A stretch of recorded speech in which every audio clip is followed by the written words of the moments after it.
कितने मिनट लगे? 11 मिनट लगे। कितने दिन का काम हो गया? पढ़ते हुए कितने दिन हो गए? 4।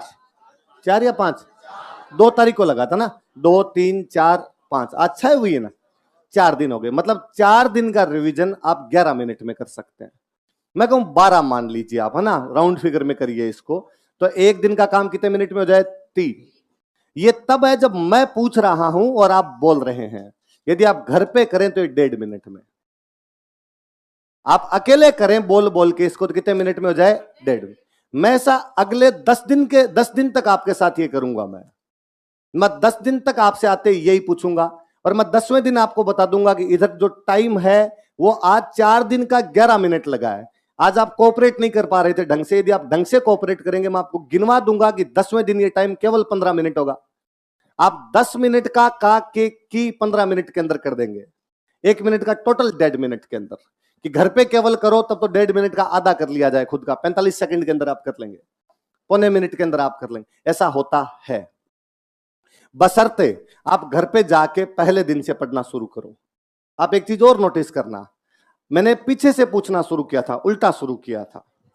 मैं जैसे जैसे इधर की तरफ आया था आपकी आवाज बढ़ी थी। आपको कल वाला सबसे कम याद था, उसके बाद वाला ज्यादा था, उसके बाद वाला ज्यादा था, सबसे बाद वाला सबसे ज्यादा था। आप में से तमाम लोगों को मेवाड़ के प्राचीन नाम याद थे। जानते हैं क्यों? क्योंकि उसका रिवीजन 4 बार हो गया। उसका रिवीजन कितनी बार हो गया? आप यदि केवल क्लास में ढंग से पढ़ लेंगे, क्लास में सुन लेंगे, घर पे जाके आधे घंटे पढ़ लेना, इनको नजरों में से निकाल लेना जो मैंने उस दिन पढ़ाया उसको, और पुराने वाला एक बार यूं देख लेना कि क्या क्या चीजें थी, वापस वहीं से मेवाड़ के प्राचीन। ज्यादा नहीं पढ़ने, ये नहीं कि क्यों आप लेके बैठे रहो सारा दिन हिस्ट्री पढ़ते रहो। ये अपनी गारंटी है कि मैं जिस दिन खत्म करूंगा मैं बता दूंगा कि आपको सब कुछ याद है, पर आप डेली आके क्लास में जब मैं पूछूं तो ये साथ के अंदर सुना दे। हो सकता है आप में से कई लोगों को लगेगा थोड़े दिन बाद में कि क्या टाइम पास है, और आते ही शुरुआत के अंदर क्यों शुरू हो जाते हैं। पर जब आप सेलेक्ट हो गए या आप जब कोचिंग खत्म हो जाएगी उस दिन आपको एक बात का एहसास होगा कि इस 2 घंटे की क्लास का सबसे बेहतरीन टाइम ये शुरुआत के 10 मिनट होते हैं। मैं पिछले 10 साल हो गए पढ़ाते हुए, मैंने ये देखा है कि जो बच्चा इन 10 मिनट के दौरान एक्टिव मोड के अंदर रहता है उसको सब कुछ आता है, वरना बहानों की इस दुनिया में कतई कमी नहीं है। बहाने खूब सारे होंगे। बहाना ये हो सकता है कोचिंग खराब है, बहाना ये है कि मैं खराब हूं, बहाना ये है कि नोट्स अच्छे नहीं बनवाए, बहाना ये हो कि लिखवाए अच्छे नहीं थे, खूब सारे होंगे, उनकी कतई कमी नहीं होगी।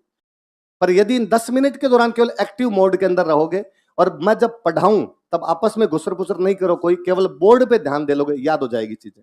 ये तो मैं कम से कम गारंटी दिलाऊंगी, ये सब्जेक्ट तो किसी को घर पे जाके नहीं पढ़ना पड़े कि आप यूं घर पे जाके हिस्ट्री पढ़ने के लिए बैठे, ऐसा नहीं करना पड़ेगा। और मैं बताऊं, सर भी आते ही पूछते होंगे, दिलीप सर आते ही पूछते होंगे, हम तमाम लोग ऐसा करेंगे। हम जितने यहाँ पे पढ़ाने के लिए आएंगे, हम पहले दिन आते ही आपसे ज्यादा नहीं तो कल वाला 2-3 दिन का तो पक्का पूछेंगे। मैं ये थोड़ा ज्यादा पूछ लेता हूँ, 4-5 दिन का पूछ लेता हूँ, बाकी 2-3 दिन का हम सब लोग पूछेंगे। मैं आपको बात बता दूंगा कि यदि कोई टीचर आए और वो ना पूछे तो आप कहना कि पूछ। 30,000 रुपए जमा करवाए केवल इस चीज के, केवल लिखने के रुपए जमा करवाए ना, तब तो नोट्स आप पे नोट्स मिलते हैं 3,000 में, लेके चले जाना। ये वाकई 30,000 का मोल यदि लेना हो तो शोषण करना हमारा।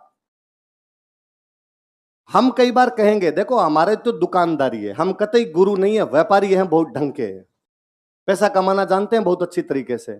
हम सोचेंगे कई बार कि ये बैच तो फुल हो गया, एक और बना ले। एक और कब बने? जब आप वाला सलट जाए, जल्दी सलट जाए। कोई बैच जल्दी सलटेगा तो हमारा एक बैच और बन जाएगा। इसलिए हम कई बार करेंगे कि छोड़ो रे, दिल्ली तो याद करवाता हूं, क्यों 10 मिनट खराब किए जाए, मैं याद नहीं करवाना। आप पकड़ना, जागो ग्राहक, आप ग्राहक की तरह रहना। मैं फिर कहूं कि गुरु शिष्य वाली कतई कोई संभावना ही नहीं है यहाँ पे, पूरे एकदम ग्राहक बने रहना। तो इस चीज के लिए तो कहना कि नहीं सर पहले पूछो बाद में पढ़ा लेना। इस चक्कर में मैं कहता हूं कि सिलेबस के अंदर एक पेज भले कम पढ़ लेंगे, पर यदि ये पूछा नहीं गया ना शुरू में, तो 10 दिन बाद आपकी हालत ये होगी कि सर आगे आगे तो याद होता है, पीछे पीछे याद नहीं रहता, क्योंकि आपके दिमाग के अंदर ये चीजें जानी बंद हो जाएगी जैसे जैसे आगे बढ़ेंगे हम। तो ये पूछने वाला थोड़ा सा एक्टिव मोड के अंदर रहा करो। और मुझे ये एसआई वाले बैचों से बड़ी निराशा होती है इस बात पे कि आप उतने एक्टिव रहते नहीं, थोड़े से पता नहीं क्यों इन क्लास में सुनाना नहीं चाहते, वरना आपके समानांतर उधर एक हमारे बैच चल रहा है आरएस का, छोटे छोटे जिलफ आते हैं, 12th किए हुए छोटे छोटे बच्चे एकदम फर्स्ट ईयर के अंदर गुंजायमान रखते हैं क्लास को। और मतलब वैसे है, मैं अभी आप चल लो, मैं उस बैच के अंदर मैं जाऊंगा आपके बाद में, और मैं यूं जाके कहता हूं कि कोई बच्चा जिसको पिछले 17 दिन का याद हो, 17 दिन हो गए क्लास लेते हुए, कि मेवाड़ के प्राचीन नाम से लेके 17 दिन तक कौन सुना दे, होड़ रहती है कि हम सुना दें। और वो ये कि आप मत पूछो सर, ये गलत है कि आप पूछोगे कि एक सवाल मेवाड़ के प्राचीन नाम, फिर तो कोई बता देगा, मुझे माइक दो, मैं मेवाड़ के प्राचीन नाम से शुरू करता हूं, लास्ट तक खत्म करता हूं। फर्स्ट ईयर के टाबर हैं।